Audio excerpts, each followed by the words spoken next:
볼까요? 오늘 말씀의 제목이 무엇입니까?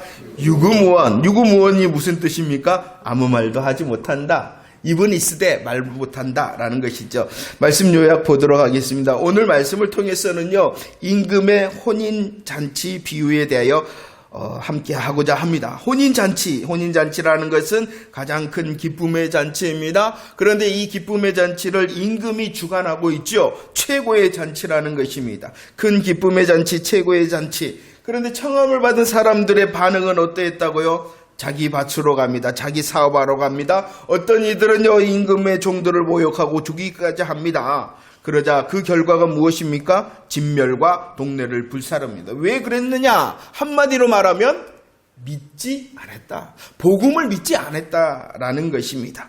그런데 이 임금의 혼인잔치는요, 준비되고 모든 것이 갖추어진 것이었습니다. 하나님의 구원의 잔치, 복음의 잔치죠. 준비하고 갖추는 방법은요, 임금의 소와 살찐 짐승이었습니다. 임금의 소와 살찐 짐승이었으나 하나님께서는 이 구원과 복음의 잔치를 어떻게 준비하셨냐 그러면 예수님의 화목제물 대심으로 준비하셨다는 것이죠. 이렇게 준비되고 갖추어진 것은 또 있습니다. 예복도 준비되어지고 갖추어져 있습니다. 어떤 것으로 준비하셨습니까? 가죽옷과 아름다운 옷으로입니다. 이 준비하신 방법도 무엇입니까? 예수 그리스도의 제물 되심으로입니다. 그렇기 때문에 믿지 않았다는 것은 무엇이에요? 한마디로 말하면 또 믿지 않았다는 것입니다. 어려운 게 아니에요. 예수님께서는 지금 세 가지 비유를 하고 계시죠. 그런데 그 세 가지 비유의 포인트가 뭐냐 그러면은 믿지 않았다는 것입니다. 다시 질문합니다. 바리새인들, 서기관들, 대제사장들, 선민으로 택함받은 이스라엘 사람들, 믿지 않은 사람들입니까? 믿었어요. 그러나 자기대로 믿었어요.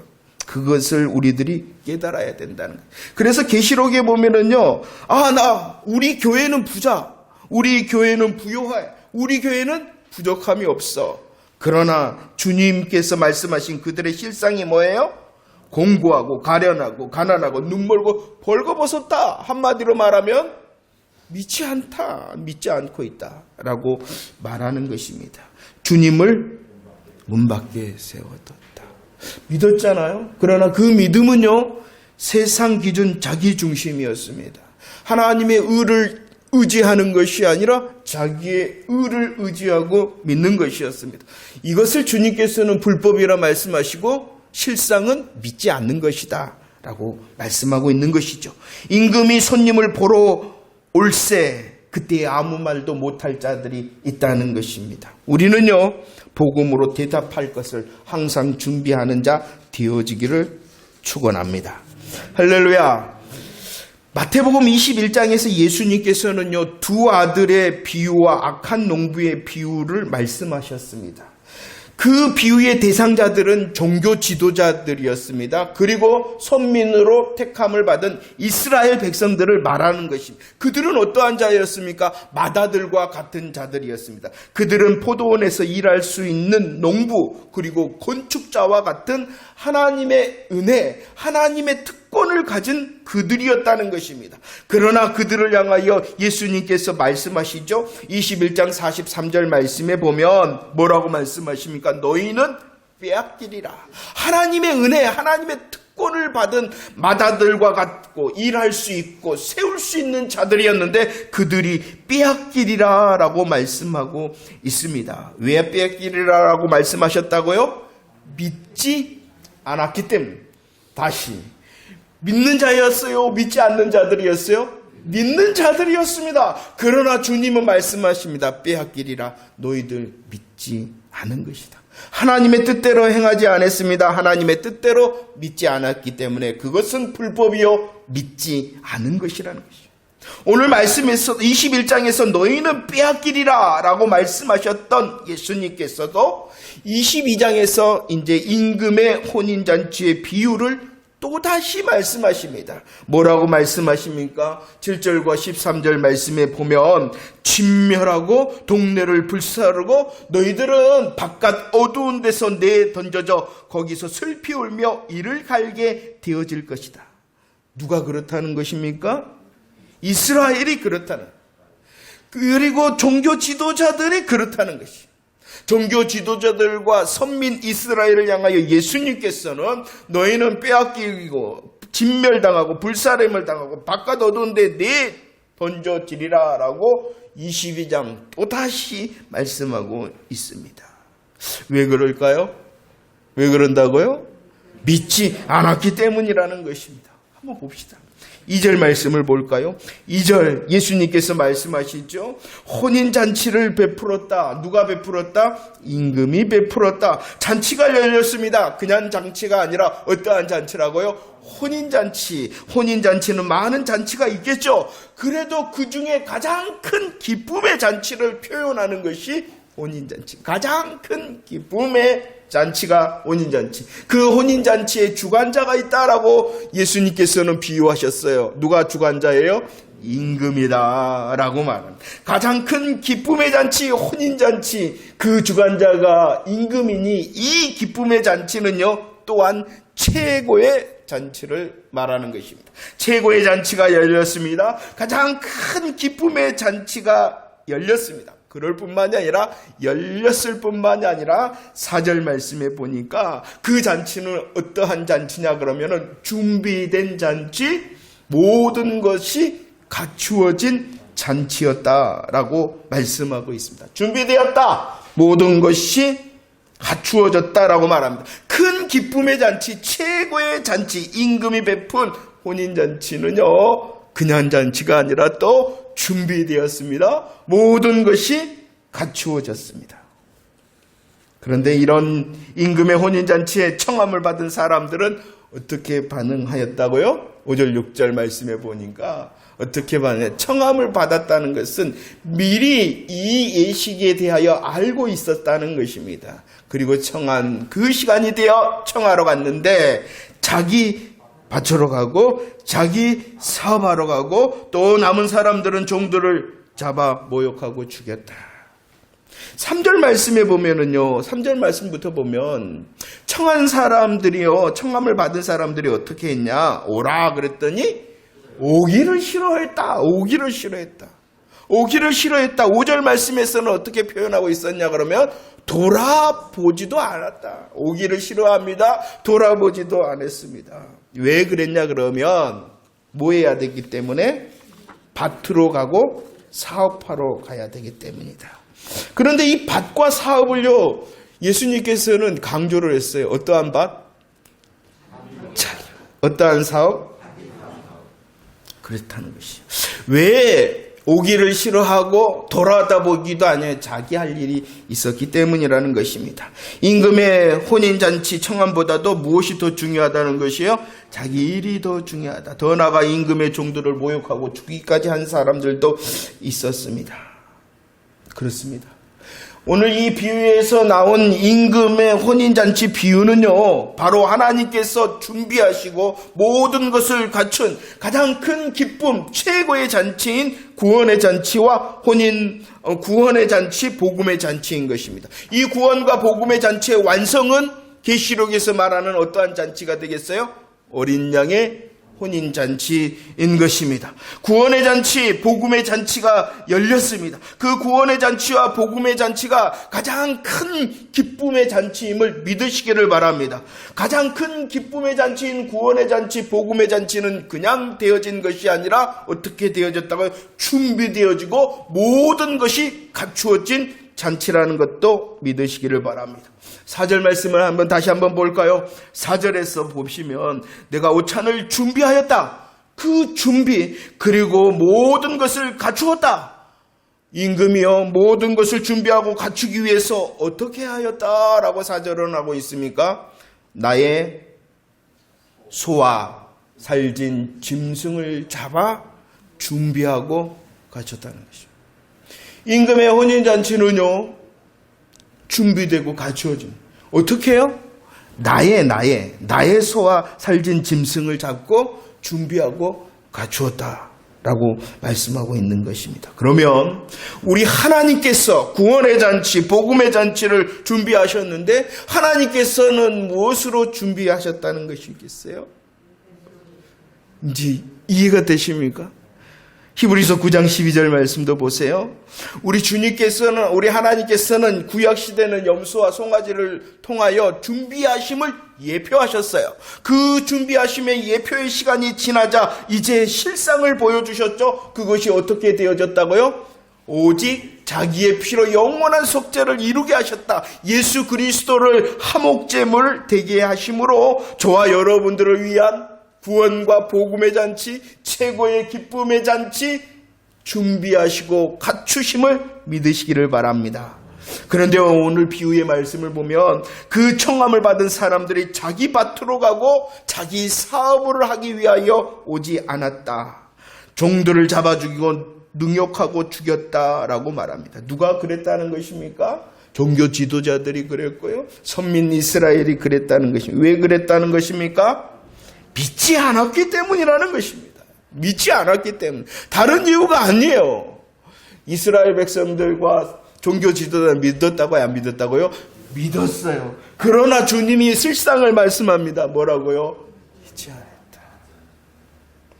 그 모습을 말씀하고 있는 것입니다. 지금도 마찬가지겠죠. 하나님께서는 자기 아들을 화목제물 삼으시고 십자가를 통하여 우리를 위한 구원과 복음의 잔치를 준비하시고 갖추심을 믿으시기를 바랍니다. 그러나 이것에 대하여 응답하지 않는 것은 바로 그 복음을 거절하고 믿지 않은 것이라는, 자기 밭으로 갔다, 자기 사업하러 갔다, 이것은 자기 뜻대로 하였다는 것입니다. 자기 뜻대로 믿었다는 것입니다. 자기 뜻대로 믿는 것은 진짜 믿는 것이 아니라는 것입니다. 세상 기준, 자기 중심. 세상 기준, 자기 중심. 먼저가 바뀌고 기준이 바뀐 사람들의 믿음은 진짜 믿음이 아닙니다. 다시 한번. 먼저가 바뀌고 기준이 바뀐 사람들의 믿음은 진짜 믿음이, 그렇기 때문에 우리들도 점검해야 되겠죠. 7절 말씀을 보면은요, 청함에 거절한 사람들을 임금이 어떻게 합니까? 진멸하고 동네를 불살았다. 하나님께서 예수 그리스도를 통하여 준비하시고 갖춘 구원의 잔치, 복음의 잔치를 거절하는 사람들, 세상 기준적 그리고 자기 중심에 믿지 않는 사람들이 진멸당하고 불사름 당함이 당연하다고 믿어지십니까? 그러면 나는 어떠합니까? 그리고 우리 하나님께서는요, 오늘 임금이 혼인잔치를 위하여 소와 살진 짐승으로 모든 것을 갖추고 준비하셨을 뿐만 아니라 또 다른 것을 준비하셨다라고 말씀합니다. 예복도 준비해 주셨다는 것입니다. 10절 말씀에 보면은요, 그 1차로 청함을 받은 사람들이 다 거절을 하자 임금이 다시 종들을 보내서 데려오도록 합니다. 그 혼인잔치에 손님들이 가득하게 되어졌는데 그들이 누구입니까? 10절에 보면은 길에서 만난 사람들, 길에서 만난 악한 자나 선한 모든 사람들. 어디에서 만났다고요? 길에서 갑자기 만났다는 것입니다. 그 사람들이 어떠하든지 간에 만났습니다. 길에서 만났습니다. 청합니다. 올 수 있었다는 것입니다. 미리 청함을 받은 것이 아니라 길에서 청함을 받고 온 사람들입니다. 그래서 그들은 준비할 수가 없었어요. 무엇을 준비할 수가 없었어요? 그렇죠. 그래서 임금이 준비하였다. 모든 것이 갖추어졌다라고 말씀하고 있는 것입니다. 우리를 위한 기쁨도, 우리를 위한 그 최고도 주님께서 십자가로 준비하셨을 뿐만이 아니라 예복도 준비하고 갖추심을 믿으시기를 바랍니다. 어떻게 준비하셨어요? 로마서 3장 21절과 22절. 예복을 준비하시고 갖추셨다. 우리 하나님께서 어떻게 예복을 준비하시고 갖추셨느냐? 그것을 준비하셨다, 갖추셨다. 하나님의 의가 나타났다라고 말씀하고 있는 것입니다. 하나님의 의가 무엇이냐 그러면 예수 그리스도의 십자가와 복음을 믿는 자, 예수 그리스도의 십자가와 복음을 믿는 자 모두 다 의롭다라는 것이 하나님의 의입니다. 이것이 바로 하나님의 방법과 하나님의 뜻인 것입니다. 이것이 바로 복음인 것입니다. 하나님의 의라는 것은 다른 것이 아니라 예수님의 십자가와 부활을 준비하시고 그 부활, 복음의 사실을 믿는 자 모두 다 의롭다라고 하시는 하나님의 뜻, 하나님의 방법이 하나님의 의인 것입니다. 하나님의 의라는 것을 다른 말로 쉽게 말하면은 복음인 것입니다. 이 복음은 하나님께서 바로 죄인들을 위하여 혼인잔치에 참여할 수 없었잖아요. 예복이 없기 때문에. 그런데 죄인들에게 혼인잔치에 참여할 수 있도록 예복을 준비하셨다라는 소식이 복음인 것입니다. 이 복음은 죄인이 준비한 것이 아니라 오직 누가 준비하시는 거예요?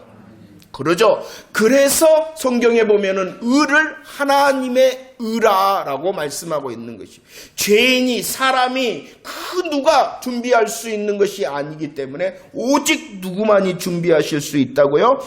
그래서 하나님의 의고, 오늘 비유에서 그래서 예복은 누가 준비하고 갖추었다?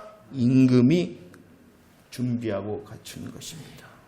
하나님께서 준비하신 의를 믿기만 하면, 곧 예수 그리스도의 십자가 부활의 복음을 믿기만 하면 혼인잔치에 참여할 수 있음을 믿으시기를 바랍니다.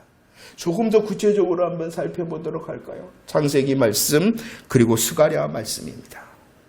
창세기의 말씀에 보면은 아담과 하와를 위하여 하나님께서 무엇을 지어 입히셨습니까? 가죽옷을.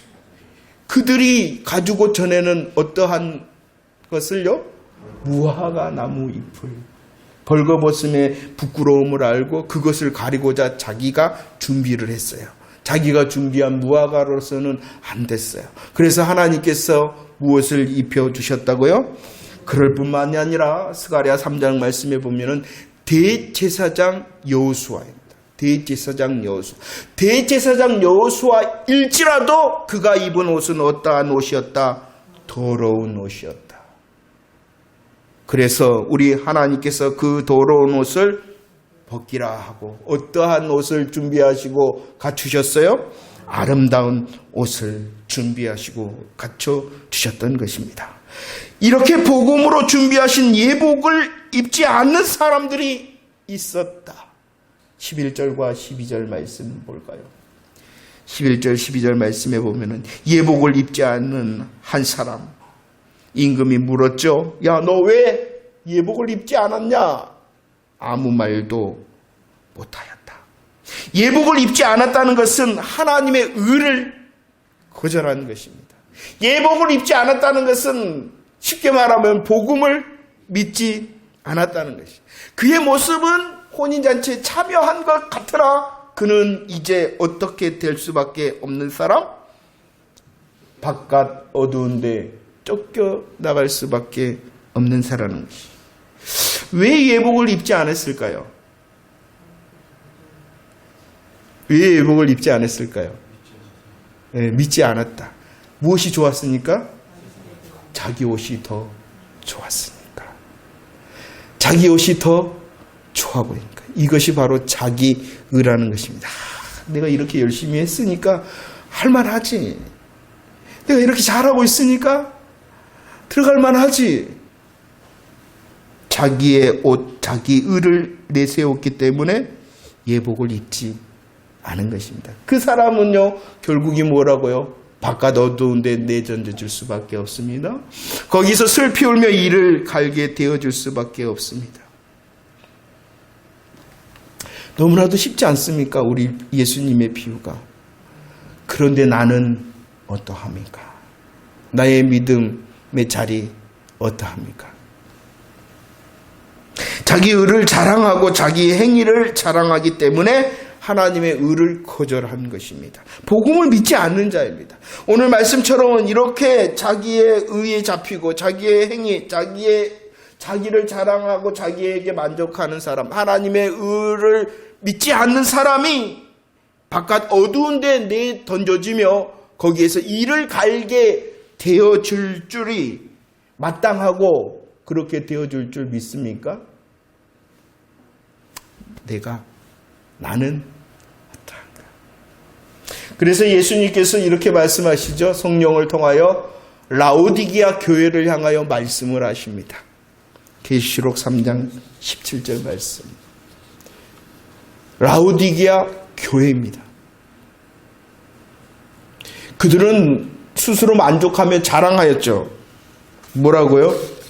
야, 나는 부자지 않냐. 나는 부유하다. 그래서 부족함이 없지 않냐. 그러나 그 라오디게아 교회의 실상이 무엇인가? 우리 주님이 말씀하십니다. 공고하고 가련하고 가난하고 눈멀고 벌거벗었다. 그들의 실상은요, 또 이렇게 주님이 표현하십니다. 20절 말씀에 보면 주님을 어디에 세워두었어요? 그러나 그들은 만족했습니다. 자랑했습니다. 야, 나는 부자지 않냐? 나는 부유하여 부족한 것이 없지 않냐? 라오디게아 교회는요, 주님을 문 밖에 세워두었습니다. 그러나 자랑합니다. 만족합니다. 자신의 부자임을 자랑합니다. 부유하여 부족함이 없음을 만족해야 합니다. 바로 이 라오디게아 교회가 청함을 받고도 자기 밭으로 가고 자기 사업하러 가는 세상 기준 자기 중심의 복음을 거절하고 복음을 믿지 않는 자들입니다.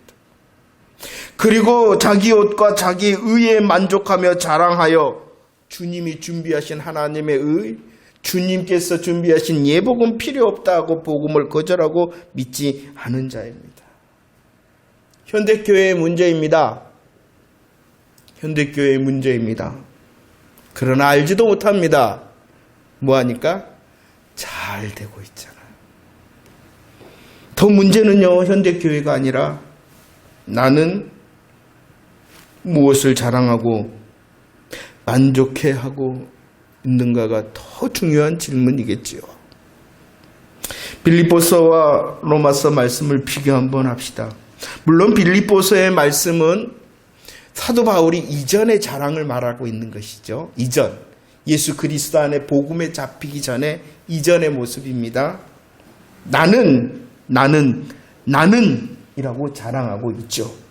복음에 잡히기 전에는 그의 만족과 그의 자랑은 나는이었습니다. 그리고 나는 흠이 없다라는 것이 얼마나 행복했을까요? 그러나 복음에 잡힌 그는 다시 고백합니다.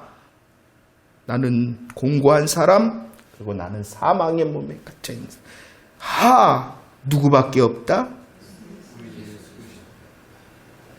어떠하십니까? 어떠십니까? 믿는 자 맞습니까? 정말로 믿는 자 맞습니까?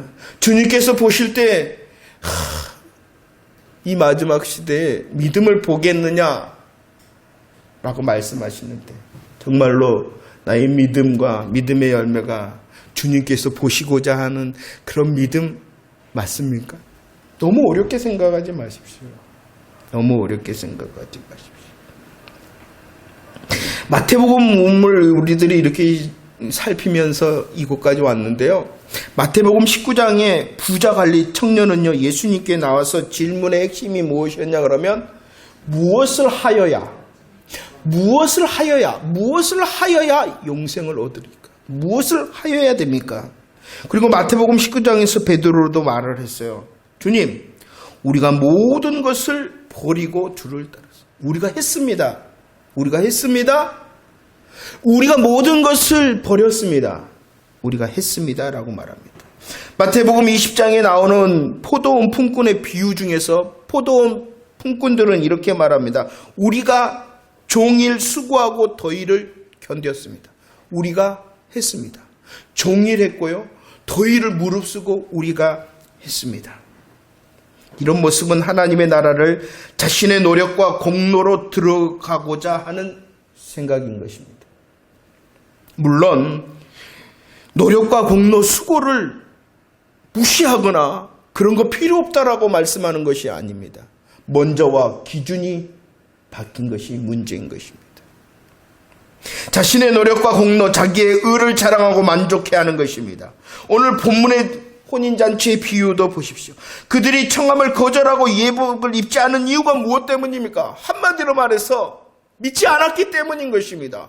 아니 그들은 믿은 자였다니까요. 얼마나 그들은 수고했습니까? 자기 밭의 수고도 있습니다. 자기 사업의 수고도 있습니다. 그러나 그 수고는 자기중심, 세상 기준적인 것이 하나님을 위한 것이 아니었다는 것이에요. 그런데도 주의 일이라고 착각을 합니다.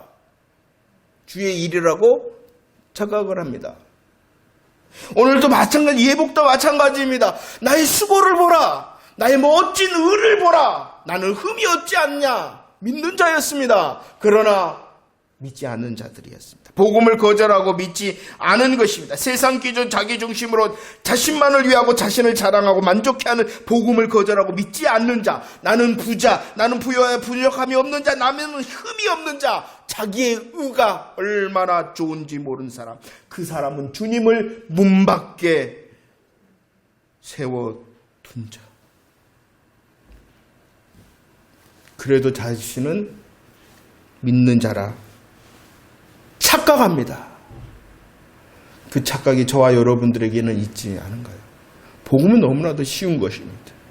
그러나 그 쉬운 것을 점검하지 않으면 어떻게 된다고 11절과 12절 11절과 12절 11절과 12절 말씀 보면 어느 때가 있다는 것이에요? 때가 있다. 시간이 다가온다. 임금이 손님들을 보러 올 때가 있다. 임금이 손님들을 보러 올 때. 무엇만 봤어요? 예복을 입었나 입지 않았나. 이것이 행한 대로 일한 대로 심은 대로인 것입니다. 예복을 입은 일을 행했느냐 심었느냐 일했느냐 다른 기준이 아니에요. 복음 앞에서는 아까도 말씀했죠. 로마서에서 차별이 없다. 오직 차별은 뭐다고요? 예복을 입었냐 입지 않았냐. 쉽게 말하면 뭐라고요? 믿었냐 믿지 않았냐. 일했냐 수고했냐 행했냐 심었냐. 그것이 가장 큰 것이 뭐라고요? 오늘 비유의 말씀을 하면 예복을 입었냐 안 입었냐. 다른 게 아니에요. 주님은 그것이에요. 차별이 없다 했어요.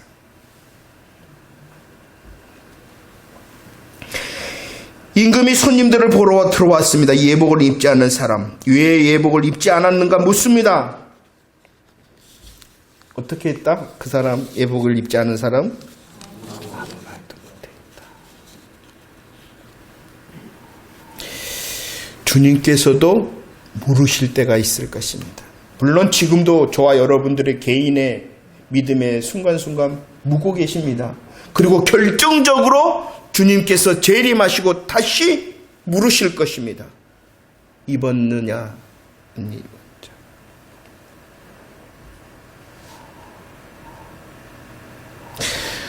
믿음은 참 쉬워요. 그렇지 않습니까? 그러나 믿음의 점검을 위하여 우리는 나를 시험하고 확증해야 됨을 믿으시기를 바랍니다. 주님께서 다시 올 때 물으실 것입니다. 그때 유구무원할 자가 있습니다. 어떠한 자가 유구무원할까요? 그때에 교회 밖에서요. 교회 밖에서 복음을 모르고 믿지 않는 사람들이 유구무원할 것입니다. 또 유구무원할 자가 있습니다. 교회 밖에뿐만이 아니라 교회 안에 있다 하더라도 나사렛 예수 그리스도의 복음에 바로 응답하지 못한 모든 사람들이 유구무원할 것입니다. 믿는다고 하는 저와 여러분들을 향하여 다시 주님께서 부탁하시는 말씀입니다. 베드로전서 3장 15절. 뭐라고요? 너희들이 정말로 그리스도를 주로 삼았느냐? 그러면 준비해야 된다. 무엇을 준비해야 됩니까? 대답할 것을. 우리들이 믿음의 생활을 하면서요, 사람들이, 우리의 이웃들이 우리를 향하여 물을 것입니다. 믿음의 이유를 물을 것입니다. 다른 거 아닙니다. 주님밖에 없습니다. 우리의 이웃들이 물을 뿐만이 아니라 이제 주님께서 오셔서 결정적으로 우리를 향하여 물으실 것입니다. 그때도 우리들은 유구무원하면 안 되겠죠? 답은 쉽습니다. 예수밖에 없습니다. 말씀을 정리하며 14절 말씀을 보면 청함을 받은 사람한테 선택함을 받은 사람은 적다. 많은 사람들이 초대되었지 않습니까? 오늘 본문의 말씀들도 크게 보면은 종교 지도자들이 초대를 받아 은혜와 특권을 허락하셨고 선민 이스라엘을 하나님께서 청함을 주셔서 그들에게 은혜와 특권을 주셨습니다. 그러나 그들은 오기를 거절하고 돌아보지 아니하였습니다. 그런가 하면 어떠한 사람들은 초대에 응한 것처럼 믿는 것처럼 보입니다. 그러나 예복을 입지 않는 하나님의 혼인잔치의 규범을 지키지 않는 자 있습니다. 세상 중심, 자기 중심이라는 것 계속 듣고 있죠? 우리도 금방 그렇게 되니까 다시 정신을 차려야 됩니다. 자기 의를 자랑하는 것 얼마나 행복해합니까? 얼마나. 사람들이 즐기는 것이 두 가지가 있어요. 그게 뭐냐 그러면 남을 향해서 남의 안 해보셔서 모르시구나. 그렇게 경건하게 사셔야 돼요. 남의 흠을 보는 것 얼마나 행복한지 몰라요. 그렇지 않나요? 그리고 자기를 향해서는 자기의 의를 자랑하는 것. 저도 그게 잘 맞는 것 같아요. 안 그러신가요? 주의해야 되겠죠. 모두 복음을 거절하고 믿지 않은 것이다 라고 말씀합니다. 정말로 다시 묻고 싶습니다. 정말로 우리들이 예배를 드린다고 말씀 앞에 있다 하니 정말 다시 묻습니다. 예수 믿는 사람 맞습니까? 예수 그리스도 믿음을 고백하는 사람 맞습니까? 우리 지난 주일 말씀처럼 둘째 아들처럼 어떻게 믿는다? 아버지의 뜻대로 믿고 행하는 자 맞습니까? 우리의 믿음을 시험하고 확정하시기를 원합니다. 1절 말씀해 보면 이 비유를 설명하실 때 이렇게 말씀하셨다. 다시 비유로 대답하셨다.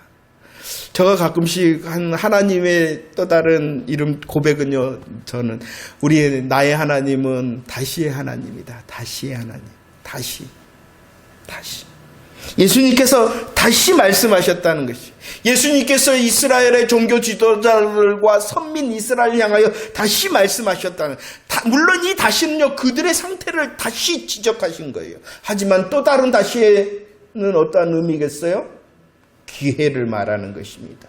기회를 말하며 그들에게 돌아설 수 있는 기회를 주시기 위하여 다시를 말씀하시는 것입니다. 우리를 향해서도 마찬가지입니다. 다시 예배를 드리게 하시고 다시 말씀 앞에 서게 하셨습니다. 왜냐? 우리의 삶 가운데 자기 밭과 자기 사바로 가는 아직도 세상 기준적 자기 중심이 있으면 주님 내려놓기를 원합니다라는 고백을 하라고 다시 말씀하심을 믿으시기를 바랍니다. 우리의 혼인잔치 예복이 있으나 그 예복이 정말로 예수 그리스도이십니다 라는 것을 다시 고백하기 위하여 이렇게 우리 하나님께서 다시의 예배와 다시의 말씀이 저와 여러분들에게 있음에 감사하는 시간 되어지기를 원합니다. 오직 하나님께서 준비하셨습니다. 그리고 그 오직 하나님께서 준비하신 것은 예수 그리스도의 십자가와 부활, 복음이라는 사실만 믿으면 된다는 것입니다. 나의 것이 있다면 다 내려놓는 연습을 오늘도 내일도 우리의 평생 해야 돼요. 그래서 제자도 예수님을 따르는 제자의 중에 가장 큰 것은 뭐냐? 자기를 부인하는 것입니다. 정말로 우리들이 예수님을 믿는다면 우리의 삶이 더 소동치 않게 되어질 것입니다. 우리들이 더 큰 믿음으로 예수 그리스도를 붙들 때 더 우리의 삶에 주를 기쁘시게 하는 열매가 있어질 것이 분명합니다. 우리들의 삶의 걸음과 믿음의 걸음이 주님의 뜻대로이며 열매 맺는 자로 승리하게 되어질 줄로 믿습니다. 우리의 믿음의 고백이 큰 믿음의 고백이 아직은 아니더라도 우리들의 믿음의 고백이 주를 향한 것이 분명하다면 주님이 일하시고 역사하시므로 우리를 이끄시게 되어줄 줄로 믿습니다. 나를 위하여 준비하시고 갖춰진 임금의 큰 기쁨과 최고의 기쁨을 누리는 한 주간의 삶이 되어지기를 축원합니다. 기도하겠습니다.